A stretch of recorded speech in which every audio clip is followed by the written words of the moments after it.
Now you're recording. Okay, good. I'm so glad I checked that. All right, let's go ahead and share my screen. All right, so welcome everyone who's here. Thank you so much for attending today. I'm going to go ahead and what we're going to do today, I'm here along with Ann Hornsby and Dawn No.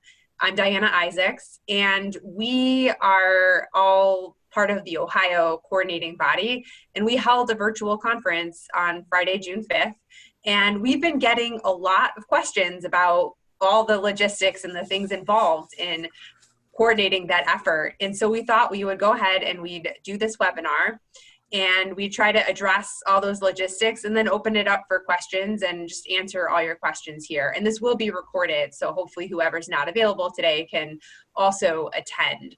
So with that, on this title page, I'm going to go ahead and get us started. And on this title page, it is actually almost identical to the kind of starting that we had from our conference. It was Friday, June 5th. It was an all-day event, very much mirrored after our in-person event. So it was 7:30 to 5 p.m. on a Friday, and it was called The Blueprint for Change, the Future of Diabetes Education. So what I'm going to go ahead and what the things that we're going to plan to talk about on this webinar today is I'm going to take us through the virtual platform. I'm going to talk about how we picked out our speakers and topics, the vendors, and then what we did for IT support. We're going to have Ann talk about the CE credits, how reporting was done to ADCES and the post-evaluation. And then Dawn is going to walk us through the registration, some of the specific logistics, like with the chat box and the Q&A and timing and some of the challenges we had. And then we're going to open it up to Q&A. I would like to say our event was not by any means perfect. With technology and with all this being new, things are not always perfect, but we learned a lot. I would say I think it was overall a success that we were able to provide nearly 300 people with 7 CEUs and a lot of good programming. So I think it was overall a success, and hopefully you can learn from the things that we could have, done better. And so with that, I do want to make sure that I thank our Ohio board, who has all been tremendous and very much involved in the planning of the conference. We actually hold monthly conference calls, and really our conference planning begins like a year in advance. I mean, we'll already be starting to think about next year. And so all of these people were very instrumental in identifying topics, identifying speakers. And so I am very grateful to all the people that are listed here. All right, so let's get into the nitty gritty. And just so you know, if you have questions as we're going through this, please feel free to put them in the Q&A and we will try to address them all. So the Q&A, we have the chat function too. So just feel free to, to do that while I'm presenting and while we're all presenting. So the platform, what did we do? Well, when we decided we were going to go virtual, and basically our conference was planned for June 5th, and it was very clear COVID was happening. And so we really had to make this decision, like, are we going to postpone it and try to put it in the fall?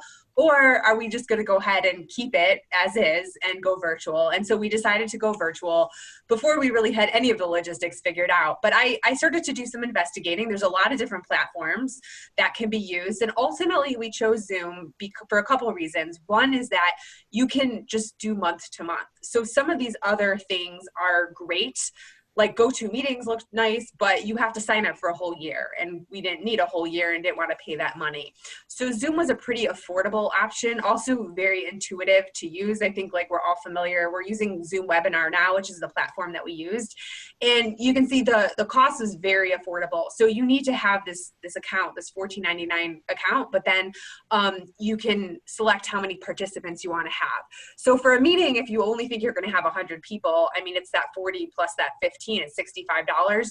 We actually got the one for 500, and I'm glad we did that because we had nearly 300 attendees, so that worked out very well for us.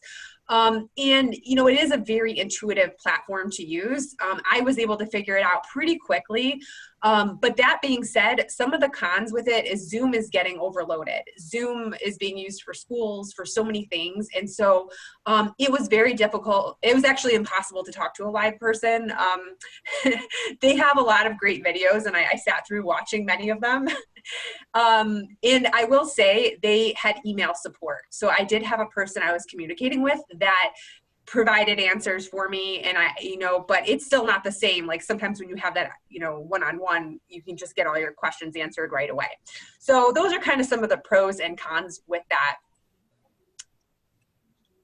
So I want to show you what our agenda looked like so you can see. And pretty much what we did was we took our in-person meeting and we kept the same agenda. Actually, all of our speakers we had already had confirmed for the in-person meeting, and we asked if they would be willing to do virtual, and all of them, with the exception of one, was willing to do it. And so that was great. We had already had this whole telemedicine thing planned before COVID even hit, which is like, I don't know, we were really like lucky serendipity. So that like worked out really, really nicely. And so what we did do was we had these breaks scheduled throughout. And during these breaks, the first one, we actually, we gave out some awards, like for our Diabetes Care and Education Specialist of the Year and for Rising Star. And then you can see we actually had vendors scheduled. And what we did was we scheduled each vendor for 5 minutes. We said, okay, you've got 5 minutes, you can do whatever you want with it. And you can see on here, we actually had pretty good success with getting vendors to sign up for it. Similar, we had a lunch program that was scheduled. We had Lily that was sponsoring it. And there was, when we told them we were going virtual, we asked if they would be willing to, still present. And we did, we received a nice grant from them to do this. So fortunately, they were willing to do it. But I will say, industry has certain expectations and certain professional expectations that they want you to meet. And that was kind of when I realized that we needed some IT support. We needed some help to really make this a professional day and make sure that we had the support that, that they would want. And so that we were able to do that. And we had this very nice lunchtime presentation, which was not CE. And so, we let people know they didn't have to attend that, and, they could go off and eat lunch. Similar, you can see we had our afternoon sessions. We had more vendors in the afternoon.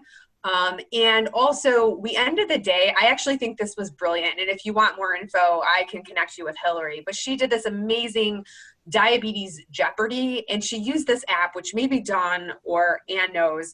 And it was so engaging where, people, competed to get the right answers. And then we said who got the most points, and they actually got a prize. And I feel like that was just such a fun way to end the day.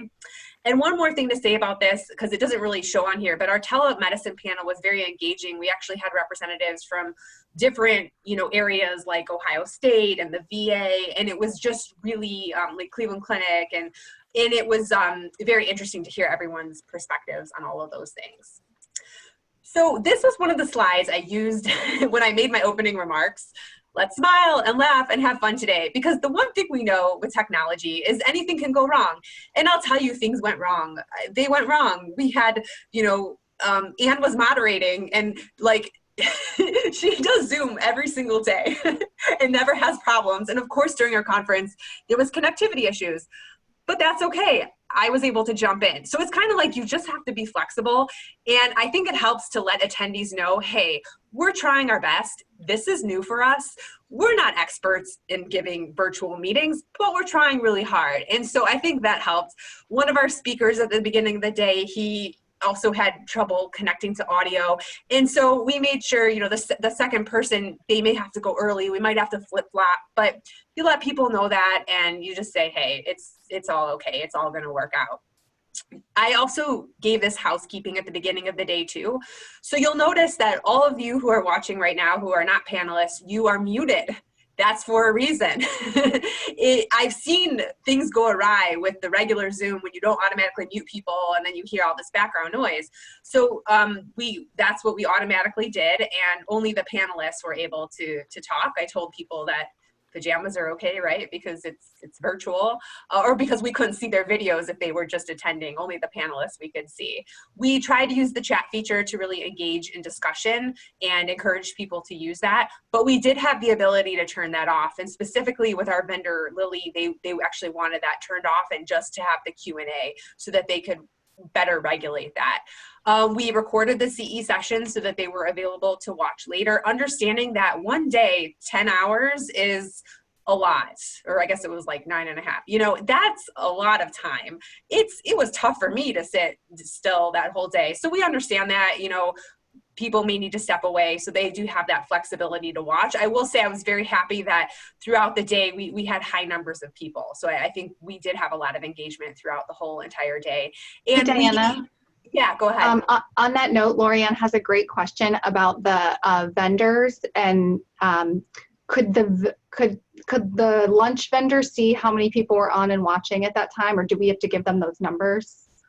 So that's a great question. The vendors were promoted to panelists, so they were able to see those numbers. They were able to see how many people were on and engaged. And I would imagine they were pretty happy with the number of attendants. So yeah, that's great. Thanks for letting me know, because I can't see the chat while my screen thing is on. And then of course, yeah, we told people if you don't like the temperature of the food, that's the luxury of virtual, right? It's not our fault. So yeah, so that was great. And so now I'm going to talk a little bit more about the vendors. I know we've been getting a lot of questions about how in the world did we get vendors in a virtual format. So what we did was, you know, this was new to us, but we figured like, hey, we'll give them 5 minutes, and in this 5 minutes, they can do what they want. So we gave them the option that they could prepare a video, and some of them did. And that, I will say, ended up probably being the smoothest, because if someone had pre-prepared a video, we could just play it, and we knew that 5 minutes could be optimized. I think most vendors did stick to their 5 minutes, but we had one, I think, who went a little over.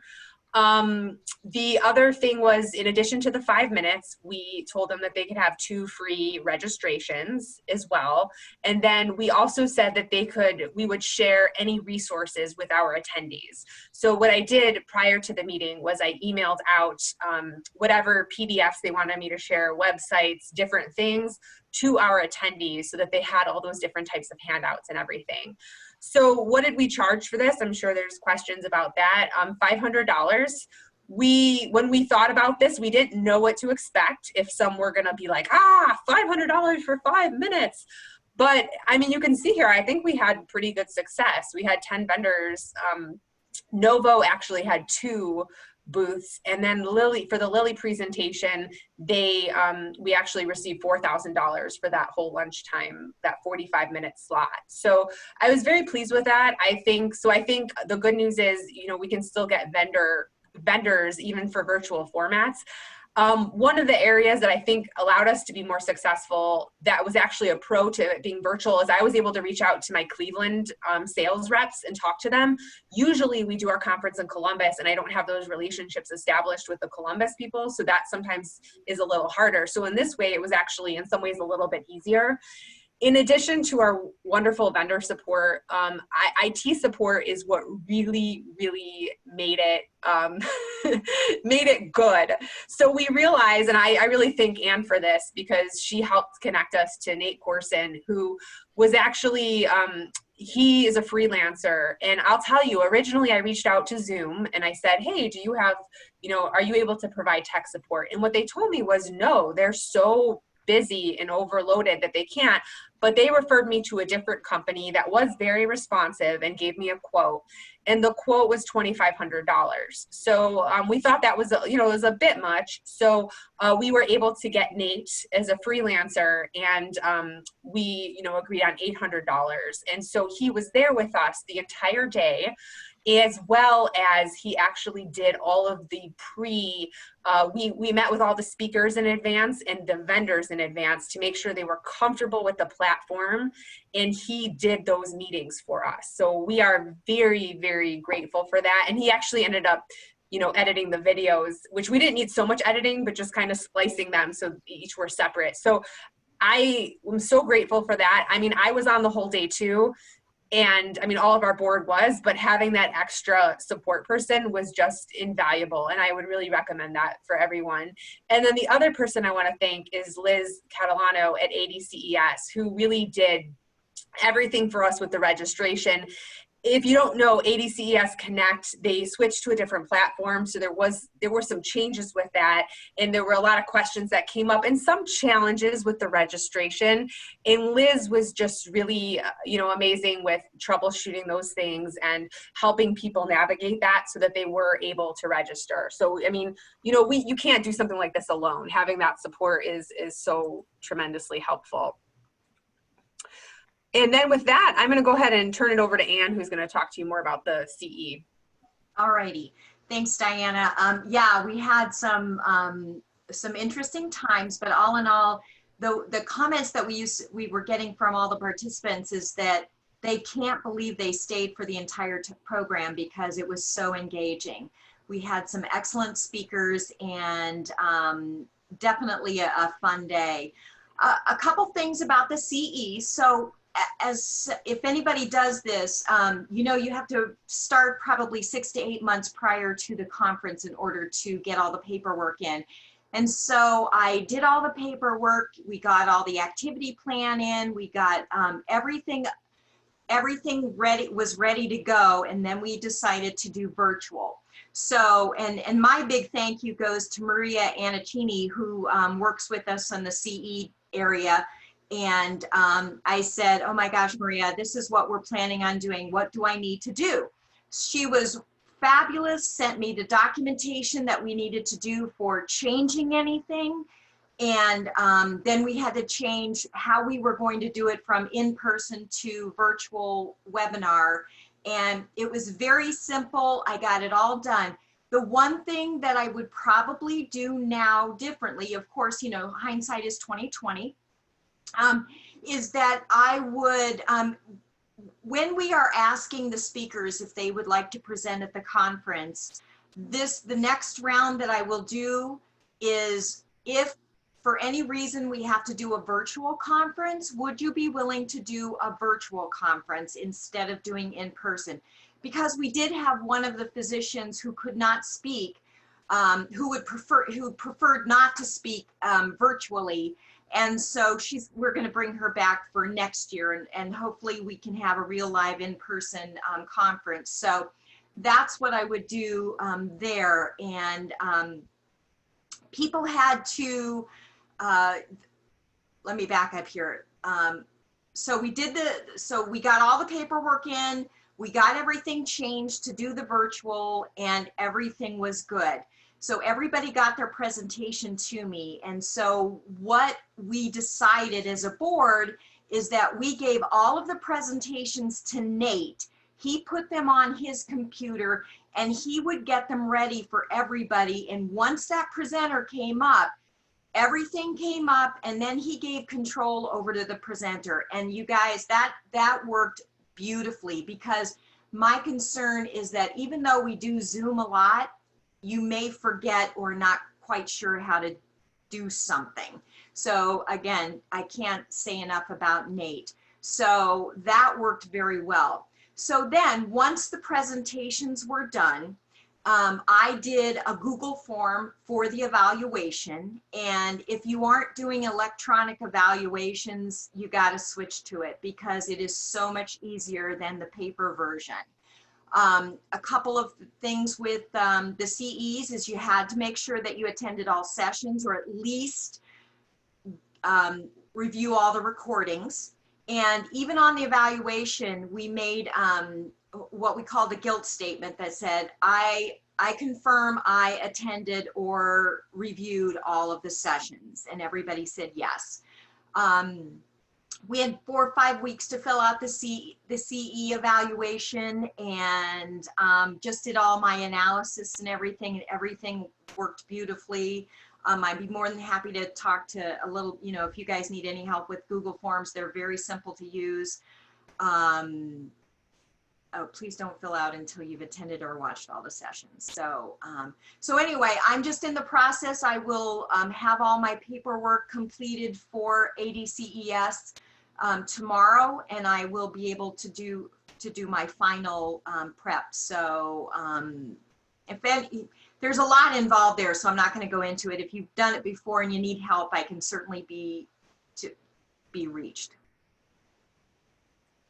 All right. All right, thanks. It's done. I'm loving that Nate is getting plugged here. He's going to be overloaded with people wanting his services. Good. He was really, really helpful. And I agree, Anne, that that was really critical. I think we as a board were going back and forth on, do we share our own screen, or do we, does each presenter share their screen, or do we want that lag time? And I think it was really nice that Nate did that for us.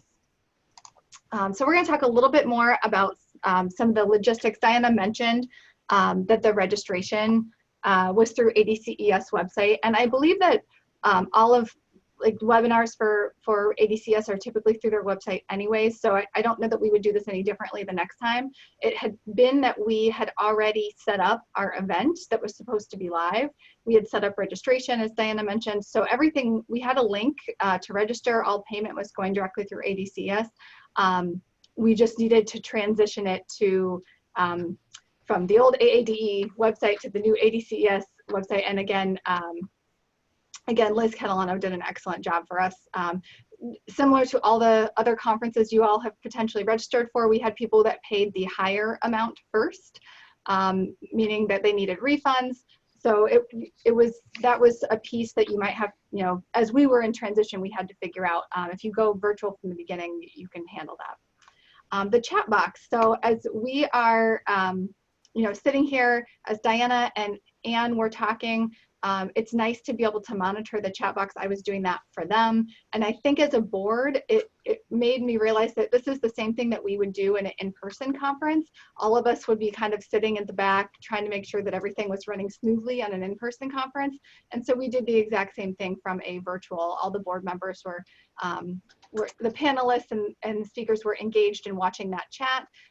If there were questions that arrived, one of the questions that came up probably every 10 minutes in the chat was, can we have the slides, or how do we access the slides? And we were able to get those through Dropbox so that we could share that link.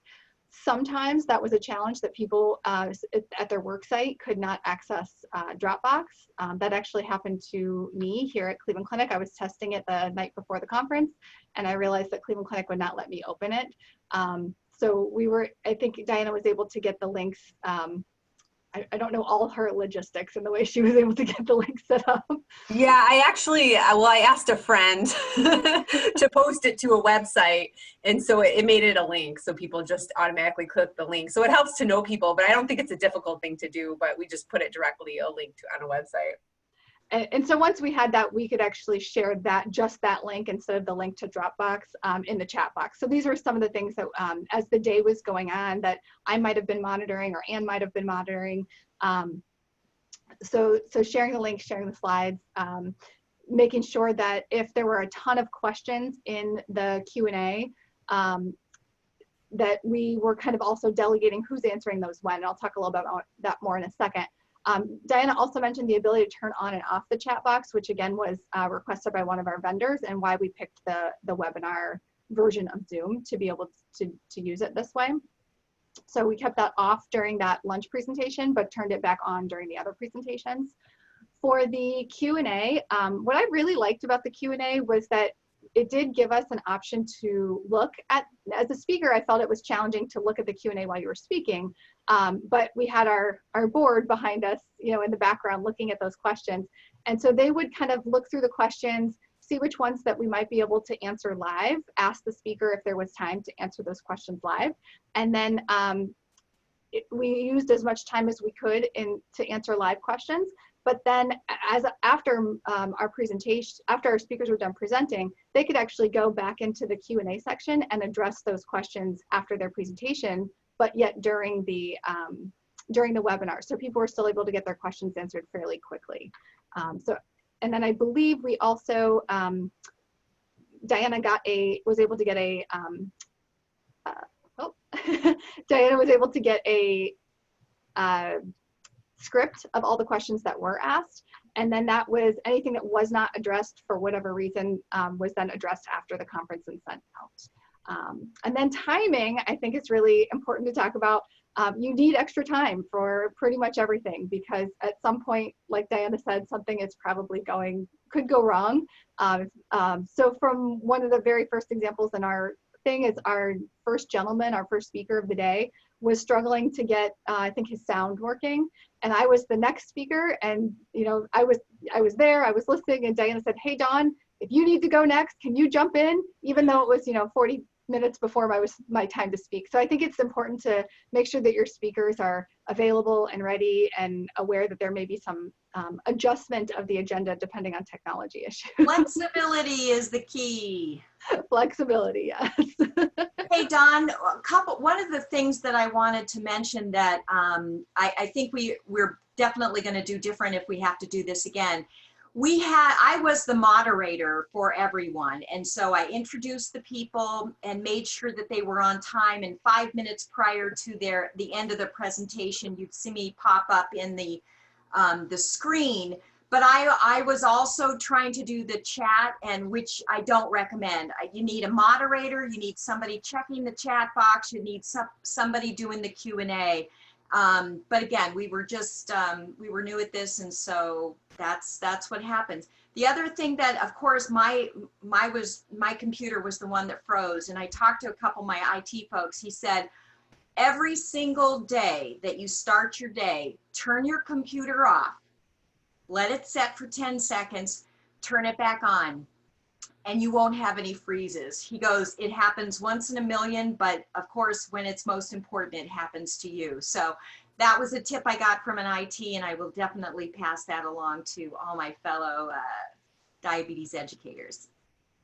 That is an awesome tip. And I will say, I think, look at how quickly we have adapted, just to even do this one today. It was ideal to have at least 3 people, someone talking, someone looking at chat, someone looking at questions, someone moderating. So it's great to have, you learn quick. So excellent tip, Anne. With that technology and internet connection, I think Anne just hit the first point on the slide. Poor Anne was the moderator and then had that internet issue with, trying to set up another computer to see what was going on. And Diana just kind of you just jumped in and saved the day. So, so it happens. And it was great that you had already prefaced the whole thing in the first thing in the morning. Hey, be flexible. This is new. It's going to happen. So expect it and we'll move on. The sharing the screen, the speaker vendor familiarity with Zoom. It was great that Nate was available to meet with all of our speakers. I got to meet with Nate the day before or 2 days before. And he made sure that you had your exact presentation, that he knew who you were, and that you felt comfortable using the buttons on the screen. So having a little practice session was helpful. I'll just add to this. What I mean by if you share your screen, share the whole screen, is we had, like in particular, we had a vendor who wanted to show like different websites and documents. And I think what probably happened was she shared, you can either share your whole screen or you can share, like right now I'm just sharing the PowerPoint. And so if you only share the PowerPoint or the website, then when you go to change it, you have to exit out. It doesn't go very smooth. So we had some things like that where now we know and we could advise people a little better about that. And was that a vendor, Diana? Yeah, it was a vendor, because with all the speakers, we just had Nate share his screen. Yeah. But with the vendors, we gave them the flexibility. And initially, I was worried about people sharing videos because sometimes the videos can be choppy, being streamed through. So I think that was one of my concerns. But I think in the end, the videos probably were very good because, then it's already planned out. And that's what a lot of virtual conferences are doing now, where they're just doing the videos in advance and then maybe doing a live Q&A. Yeah. So I think it was really great that we did have our speakers all set up. So because that could have happened all day, that people were sharing the wrong parts of their screen or different pieces.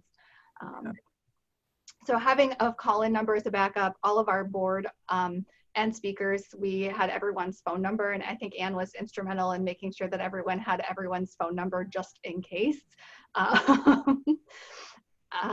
the panelist list, let's see here. Sorry, I have parts of my screen blocked. So if someone has a panelist list, you can change them back to an attendee. So Diana, I think you were doing that as the host. Well, yeah. So what I was trying to do was, I made all the vendors panelists when it was time for them to present.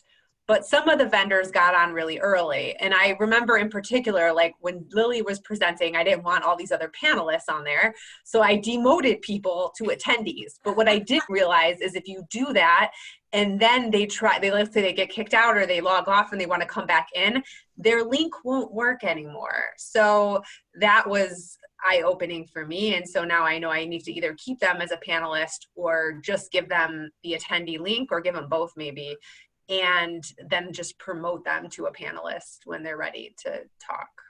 So I have a question about that. If they had the attendee link and you promoted them to panelist, if you demoted them to attendee, would there I'm not sure if that would have worked either, but I just know that like one person was not able to get in, and then I was like, frantically trying to like resend them the link. And I think we actually, using our flexibility, we had another vendor go first and then had them plugged back in. So that's again where like when you have those preset videos, Nate was just playing them and it was a lot easier.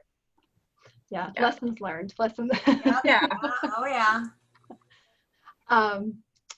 So from a sharing slides, I already mentioned that the Dropbox, not everybody could access, especially from workplaces. So you may need to find a solution other than Dropbox for sharing files and links. Posting the presentations ahead of time on ADCES website could be an option. I mean, we have a wonderful website that we could use for that. And then Anne mentioned that we use the Google Docs. But I don't think everybody could access that. You were getting some feedback on that, Anne?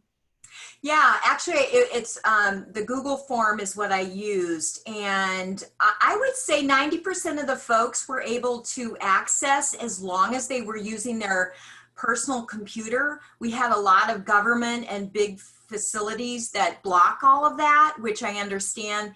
The other thing we ran into is that, and what they did, they emailed us and I either sent them a new link or I gave them a Word document that they sent back to me. But all in all, I was really pleased with the amount of people that we did get back. The other thing about the evaluation, once I got the evaluation, I sent out all the CE certificates. The one thing I did use was GMass, which is mass mailing. And unfortunately, when you do mass mailing like that, some of them ended up in the spam or the junk folder. And when we got a lot of comments of, I didn't receive my CE certificate, 99% of them were all in the spam folder. So that, if you have access to large amounts of email, my business computer that I have in my office, I can only do about 75 at a time. So, and I know there's a way that ADCES can do it, but again, they were in a transition period, so we decided to do it this way. But honestly, all in all, because I think I got 268 evaluations back. That's pretty good. Yeah, I'm pleased, very pleased. Yeah. And I don't think I turned one in, so there's one you didn't get. Oh my gosh, problem children. So you can go to the next slide, Diana. Okay.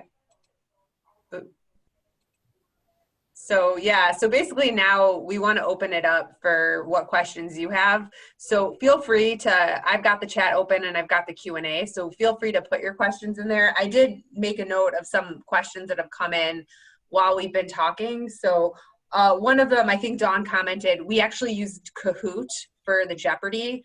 And that, oh my gosh, was so great. So I would highly recommend that. And I know Hillary would be happy to even share, how she did it and stuff. The other thing that came through was Nathan's contact information, and we included that in the chat. So you can see his email and his phone, and I'm sure if you reach out to us afterwards, we're happy to provide that as well. And then I think another big question came through is, what did we charge for all of this, right? So normally for our in-person conference, our early bird was $99 for members, and then for non-members, we actually charge $199. And we were debating what to do. In the end, we ended up making the early bird $19.99 for members. And then if you signed up within a few days before the conference, it was $39.99. And initially I was concerned. I was like, is that too low? Are we going to lose money? But I think with all of our vendor support and everything, I think we did well. And I was really happy that we were able to offer a low cost event that people could get, quality education for that low price. And I think that I'm also happy to see it looks like ADCES for annual has also offered their event at a low price. So I think, if we can get this vendor support, then that allows us to really offer it at a low price, which is just really nice to do for members during this tough time. So I'm seeing, let's see, another question. So I see the participants for evals, we use SurveyMonkey, and at the end we put the link to the CEs. So that could certainly. Yeah, that's definitely an option. There are a ton of evaluation survey tools out there at a varying cost. I was just again, we were brand new at this. I knew Google Forms. I knew how to do an evaluation. And so with Google Forms, it's so easy because all of your folks, you get, you make sure that they have their name, their first name, last name, email. You get a spreadsheet of everybody who's completed. You just cut, paste, put your CE credit. So it took me not long at all to do it. But yes, there are a lot of more sophisticated tools out there, but most of them do come with a cost. Yeah. There's a lot of different tools. I also just want to, I guess, add another tip was that, so I emailed the link, the Zoom link to all the attendees, and I got the attendee list from Liz at ADCES. And I think, there's a lot of questions that come through. You hear from some people for some reason, maybe their email blocked it, they didn't get it. So I was getting a lot of emails prior to the event, and even the day of, the morning of, saying like, I didn't get the link, or where do I find the handouts? And so what I would recommend is you want to have someone who's going to be very responsive to those emails, just so you don't lose people through the frustration of not having, the tools and stuff. And then the other thing I want to add is just promotion wise. So we, promoted, of course, to our Ohio members, and we do that through ADCES Connect. But because it was a virtual event, we really expanded that, and we posted on, really in other listservs and things, and we offered it to Pennsylvania, and then we, surrounding states, and then we just really said anyone who's interested in attending, which you can do with virtual. And it was kind of nice. We got some people even on the West Coast who logged in a little later because Eastern time that was like 4:30 in the morning for them. But I think it was, it's kind of nice to have that diversity and stuff. So that was definitely great too. Anne, you want to address this? What did you offer for honorariums for speakers? Sure. Yeah. Honestly, most of the time we don't pay honorariums. What we would do is pay for hotel, food, travel, whatever to get to our conference. And one of the speakers we were going to pay an honorarium, but that was the one who ended up not being able to join us. And everybody else, there was no honorarium. And so we did well. We ended up giving a thank you. Yeah. So we did actually, or we're in the process of giving gift cards to all the speakers, about $100 is a thank you, because we were fortunate to have that extra coming in. So, and that's really just been a strategy, even outside of a virtual event. We pick local speakers. We like to utilize our talent that we have in Ohio. And typically for a regular meeting, we would offer them, transportation to get to the meeting and a night of hotel. So, but it's definitely, something to think of if we have further virtual events, how to compensate and everything. Here's another question about, did you have a separate meeting room link for vendors and sponsors? We did not. This is actually something that came up quite a bit with the Lilly presentation. They wanted to have a separate meeting room and then be brought into the main conference. And unfortunately, I would say that is one of the downsides of Zoom webinar format, is that we were not able to do that. It's something we looked extensively into. I think with the regular Zoom, you can do it, but for some reason with the webinar format, you couldn't do it. So we couldn't, and you know, they had to log in, and what we did do was we created a break. We announced, hey, it's a lunchtime break. We are having this sponsored presentation. You know, do not have to attend this presentation. We'll be starting our regular programming back at, you know, at 1 o'clock or whatever time.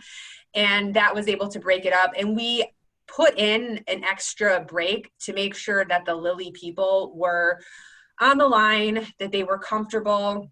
And we had already done like 3 or 4 practice runs prior to that with them. So we were ready to go, but we made sure the speaker was there. Everyone was comfortable. The slides were loaded and everything. And so we had enough extra time buffered in for that. For the vendors on the other breaks, it was a similar concept in that it was part of the regular meeting. We did not do breakout rooms. We kept it simple. We're all logged into the same thing. We're the same login, all that stuff. And so again, it was announcing, you know, if you don't want to hear these vendor presentations, you are welcome to leave, you know, for the next 15, 20 minutes while we're doing this. And we just had it all in the same place. So if you have a more sophisticated program, you know, you can do different types of breakouts, and you could maybe make it optional for a person to choose which one they go into. I think the advantage of the way we did it is that everyone was on and got to hear it. I think the feedback from most people was they were interested in hearing from the different vendors. I mean, because we're not at the live meeting, we would have had booths. And I think, you know, it's nice to know about the new products and things that are coming out. So that is great. Let's see. Okay, so another question about how much we charge, which was $19.99 for out. And then I see the question on here about out-of-state speakers and offering them an honorarium. And I think this is just really individualized. I think, you know, certain speakers, we have offered honorariums in the past. And, you know, we were planning, like Ann mentioned, for the one physician that was supposed to speak, we were going to have an honorarium. But I think, you know, we're just honest up front about it. But I think, you know, certainly if you have the funds to be able to offer honorariums, I think it is very nice to be able to do. One of the things it looks like Ann put on there is, you know, having the Diabetes Educator of the Year. So, you know, that person will generally give a number of presentations, and ADCES actually sponsors that happening, and they pay the person's travel and everything. And so that we always, as a chapter, try to apply for that so we can get that one kind of, you know, that extra and out-of-state speaker, although this year it wasn't out of state, but that is something that we try to do. So. Dawn, any other questions that I've missed in the chat? I'm not seeing other questions, and I just want to make sure that people know that, just in case anyone else doesn't know, that Diana Isaacs is the Diabetes Care and Education Specialist of the Year, so we were fortunate to have her in our state this year. I also wanted to kind of just mention, between the chat and the Q&A, I believe we had to do this very early on in the day.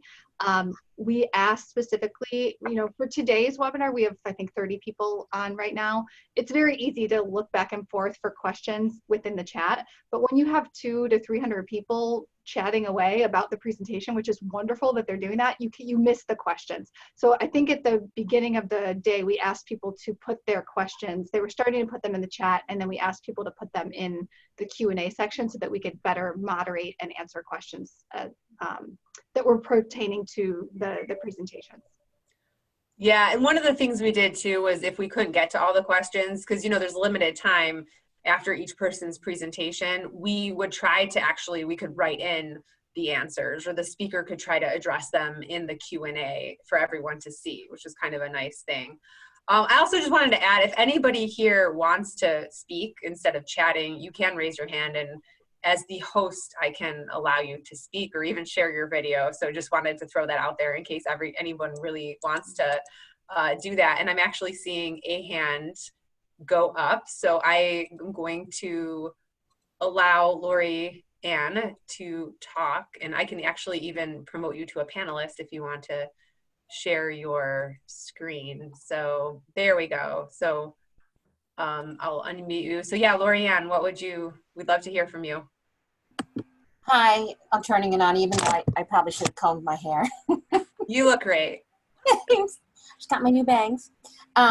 Anyway, what I was asking about the vendors. So do they, like, if you're having somebody sponsor lunch, do they require a certain number of people there to pay for it? Like for Lily, and then also for the vendors that are getting the 5-minute times, because I know you were really careful saying to the people, you don't have to stay, you're more than welcome to leave. So did they require any of that? And then one more question, now that they're able to do those virtual vendor booths, anybody thinking about doing that? Yeah, so those are great questions. So I guess going to the first question, the Lilly thing was very interesting this year. This is the first time we had a presentation like that, and they had basically reached out to me well in advance of our conference, and it was interesting because it wasn't a direct sponsorship of lunch. It was actually worked out that it was an educational grant that we could choose to spend how we wanted to. We had some concerns about just directly sponsoring lunch, and this is really talking about an in-person meeting now, because we know certain people can't attend those, like people that work at the VA and other employers don't allow people, and we want people to be able to eat. So it was a direct amount of money. And in terms of the attendance, there wasn't a guaranteed amount, but we told them what we expected. So typically for our in-person meeting, we expect up to 125 people. Usually we have maybe around 115, somewhere between there. And so that's what we told them. Now, if we, held a meeting and there were 5 people that showed up, I would imagine that they wouldn't ask us to do it again. So that's kind of one of the things we say in the beginning. For the vendors, the 5 minutes, I told them that we were expecting at least 200. And then as it got closer, I told them the numbers were going to be even higher. And that was based on kind of what I was seeing with people registering and knowing how we were promoting it and stuff. So and I think that, again, it's like, well, yeah, if only 5 people were on there, maybe they just won't want to do it again. But I think that as long as you have close to a number that you say that you're going to have, then everyone's usually happy. Thank you. And then there was a third part to that question. Yeah. Oh, the virtual booths. Like I know you guys didn't do it, but now like with ADA did those really cool virtual booths where you could kind of like go in and walk through on your computer. I don't know if anybody was thinking of doing that or anybody on the call were. Well, so actually Companion Medical had created a virtual booth before, before ADA. They have they still have this very nice booth. And so I reached out to them kind of asking about it, and they shared it, they shared what that was, and we could certainly share that. What I guess in terms of, because it's already created, I guess you could approach the vendors and ask them, hey, if we share this link or we have a direct way to do that, can we work out some kind of compensation for that? The way ADA had it was like, it was magnificent for anyone who was there, how it was all together and you can go through and it's like the real life experience. Yeah. I think something like that would be amazing. I don't know how to logistically set that up or how difficult or easy that is to do, but I think that would be super cool if you could figure that out. Yeah. All right. Thank you. And I think when you get into that type of technology, you're going to get into more of a cost. So that's going to be something that you'll have to consider as well. So it was fascinating what they did. Yeah. I just saw another question that came through, and also just remind, if anybody else wants to speak, you're welcome to, put your hand up and we'll promote you like we did for Lorianne. But I saw another question come through. Can you go back to see the question and answers after the conference or to review the chats? Is it in the recording? That is a great question. We backed everything up before stopping the meeting. And I'll actually probably do that again today to make sure we don't lose anything. There is a way to save, I think, the chat, to save all of that. And, but I think the Q&A, we, copied and pasted to make sure we didn't lose it. So that is a very good point. It is good. That way you can go back and address, and if you want to make like a Q&A document afterwards, you can go ahead and do that. Yeah, great question. All right.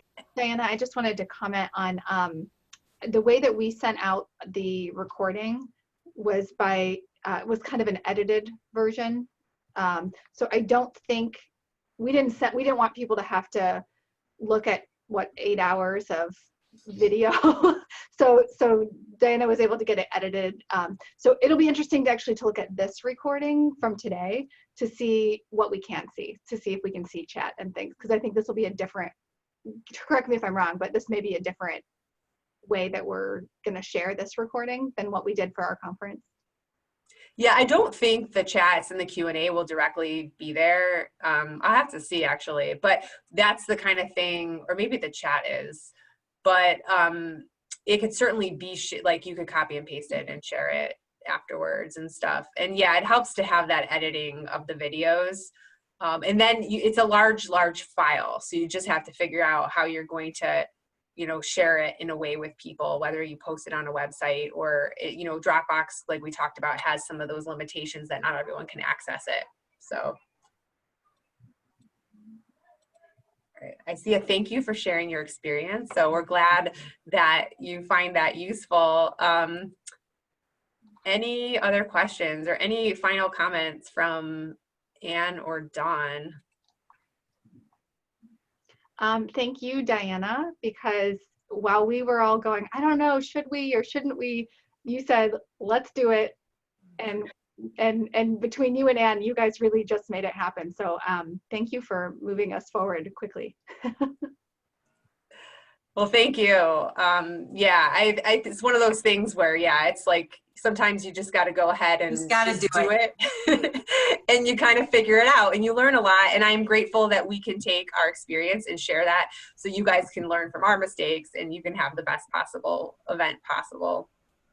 So I think it was very rewarding. And yeah, we're really glad that we were able to do this for everybody. So, all right. Well, I think that is a wrap, unless we can think of anything else. Lorianne, any final comments from you? Thank you guys. This is awesome. Really helpful. We're looking to do ours we do ours every year in November. So this is, I have pages and I wrote some of the things really large. You know, before you shut everything off, back it up, I think is a really, really Yeah. good tip. That's great. So thank you so much. Very helpful. Good. Oh, one final thing I thought of was just with the screen sharing and stuff, the videos. So you can, I think it's a good tip to tell the people not speaking to turn off their video. And then that way you just have the one speaker on. And that's one of the reasons why we use Zoom webinars, so that we don't have like 50 people's videos showing. We just want it to be focused on the speaker. So, or the panel if it's a panel. Oh, and were you going to say one last thing? No, it turned out really well. We were all exhausted at the end. One thing that we all learned is that it needs to be delegated with lots of, you know, everybody has to have a piece of this, because we just kind of went in and we'll go, okay, we'll do this, we'll do this, we'll do this, we'll do this. And it really, I mean, it ran smoothly. You guys have no idea how many texts were going back and forth, you know, between all of us. But, you know, it just needs to, everything needs to be delegated, and there's a job for everybody. And I think that's what will make it very smooth. So good luck. And oh, one last thing about the chat that I just remembered, there's like a button, at least if you're using Zoom, to go ahead and save it. So I just went ahead and saved it. So that's like one of those little details that you have to remember. Otherwise, you're gonna, you know, you could lose your chat. So those are like the little things that you try to think about and then delegate, make sure someone does it. So, all right, well, that's a wrap. Thanks so much, everyone. Feel free to reach out to the three of us if you have any additional questions. Feel free to share this. We'll send it out, and have a wonderful day, a wonderful 4th of July weekend. Thank you. Thank you. All right. Bye-bye. Bye.